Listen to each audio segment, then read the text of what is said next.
In a quiet village of green fields and dusty paths lived Soraya, an old woman of nearly 80. Her hair was silver, her smile serene, and she moved through each day with a calm that seemed untouched by the years. She lived alone in a small mud-brick house beneath a sprawling neem tree. Her only possessions were 2 clay water pots, a simple stove, and a wooden cot that creaked with the breeze. Her husband had passed decades before, and her only son had left for the city long ago and never returned. Villagers often whispered about her, "Poor Soraya, all alone," and yet she smiles as if she has everything.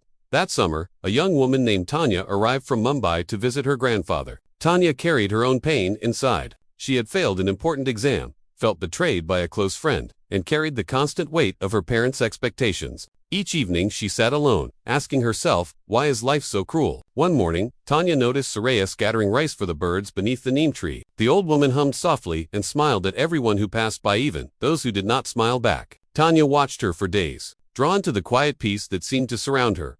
Finally, one evening, Tanya gathered her courage and approached. "Grandmother," she said softly, "may I sit with you?" Soraya's face brightened. "Come, child, the tree gives its best shade at this hour." They sat together in comfortable silence before Tanya spoke. "How do you smile like that? You have no one, yet you seem so at peace." Soraya chuckled gently. "This smile did not come easily. Would you like to hear my story?" Tanya nodded. "When I was young, I married a kind man. We had a son, and for a time, life was sweet. But my husband fell ill one winter. There was no doctor nearby, no money for treatment. He died in my arms, whispering, 'Stay strong.'" Tanya's eyes softened. "I lived for my son," Soraya continued. "I worked any job I could find, cleaning, washing, sometimes even begging to feed him and send him to school. Years later, he moved to the city for work. At first he wrote, but then, silence. I went once to see him. He had a new family, a new life. I stood across the street, watched his window, and walked away. Sometimes, love means letting go with grace."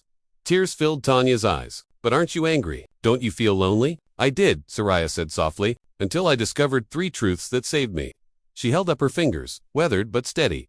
1. Accept what you cannot change. I cannot bring back my husband or force my son to remember me, but I can choose not to let bitterness live inside me. I chose peace over pain. 2. Be thankful for what you have. I may not have riches or family near, but I have this tree, these birds, the sky above, and a heart that still feels. Gratitude isn't for the wealthy, it's for those who are awake. 3. Give more than you take. I feed the birds, help the village children with their letters, share herbs with those who are unwell. In giving, I remember I still matter." Tanya listened, and something inside her began to loosen, like knots, untangling one by one. The sun dipped low, painting the sky in gentle colors. For the first time in weeks, Tanya smiled. "Thank you, grandmother," she whispered, holding Soraya's hand. "You've healed something in me tonight."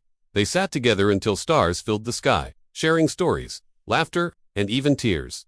When Tanya returned to Mumbai, her problems hadn't vanished, but something within her had shifted. She began each day with a quiet moment of thanks. She stopped chasing those who had left her behind, and she started offering small acts of kindness to others who were hurting.